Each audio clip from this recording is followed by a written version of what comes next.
passages inspired from the Bible are the beginning of one of anime's greatest works of psychological horror.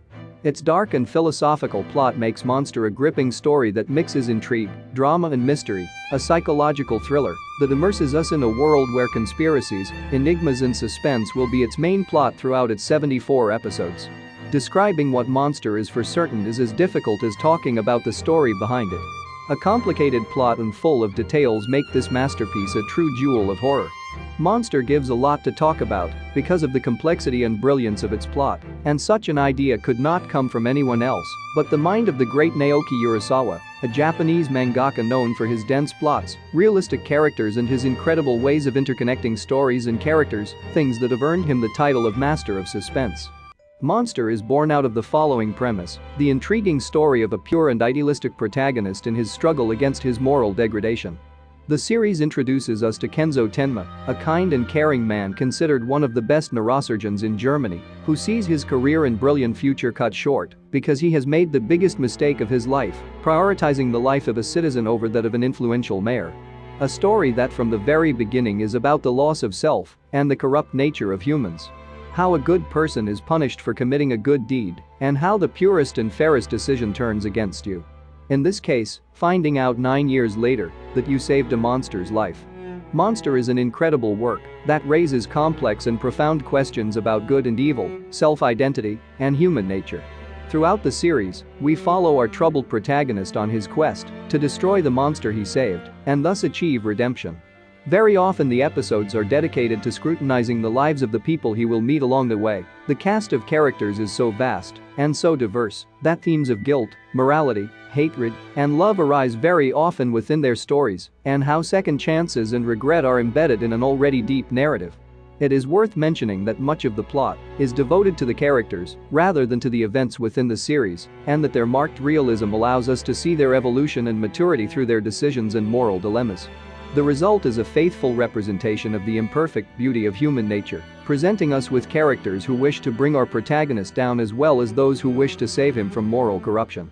Naoki Urasawa's Monster is not based on the typical physical manifestation of a creature out of a children's story, but goes beyond that, giving it a more symbolic, more personal, and intimate purpose. In this case, the ease with which a human can be corrupted and stripped of his identity and will, resulting in one of the best antagonists in anime, Johan Liebert, Naoki Urasawa's Monster, as far as I'm concerned. Let's make one thing clear before we continue: villain and antagonist are not necessarily the same thing.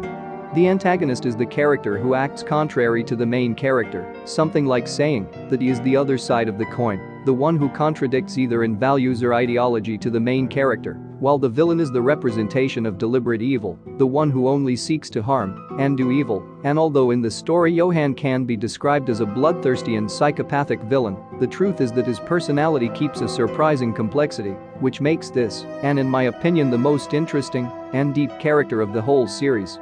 An antagonist that is not perfectly definable, one that within his multiple facets represents the brilliant, handsome, and intense persuasive subject.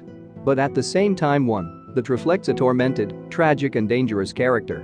While it is true that Monster does not hesitate to show the worst of the human being, we will also meet such unfortunate people that also manage a complexity within them that make them important points in the whole plot. Such is the case of Anna Liebert, Johan's twin sister, who for much of the story seeks her self-destruction. That contradictory character who follows the line between moral and immoral, who is strong, pathetic, heroine and villain at the same time. An extremely interesting, beautiful and profound character. We could define Monster as an intense, gripping and dark story, a plot that explores beyond a simple story and delivers one of the best narrative pieces of any series. A serious one that is not about a struggle between good and evil, but about how prone we humans are to become monsters. Beyond how brutal the series can be, it also conveys an air of love, compassion, and sadness. It conveys this in a delicate but powerful way. Our protagonist's fleeting encounters with other characters add even more emotional weight to the series. Knowing the scars, fears and truths of many of them serves as a way for Tenma and Anna to learn and mature, and for them to impact the lives of those people. There is much to explore within this masterpiece. It is a gripping and terrifying story that allows us to question ethics, morals, good and evil. How a seemingly good person can become corrupt. It is a story that from the beginning allows you to empathize with its characters. But you rarely get to understand the reason for their actions, and in the end Monster tells an incredible truth and reflection that ends up becoming not only a story about the journey of hunting a monster, but a story about the corruption of the soul and the path to its redemption, a story about the complex human mind. So remember, beware of the monster that dwells within you. And thank you very much for watching the video. I hope you liked it, or at least found it entertaining. I appreciate your patience. See you in another video. See you soon.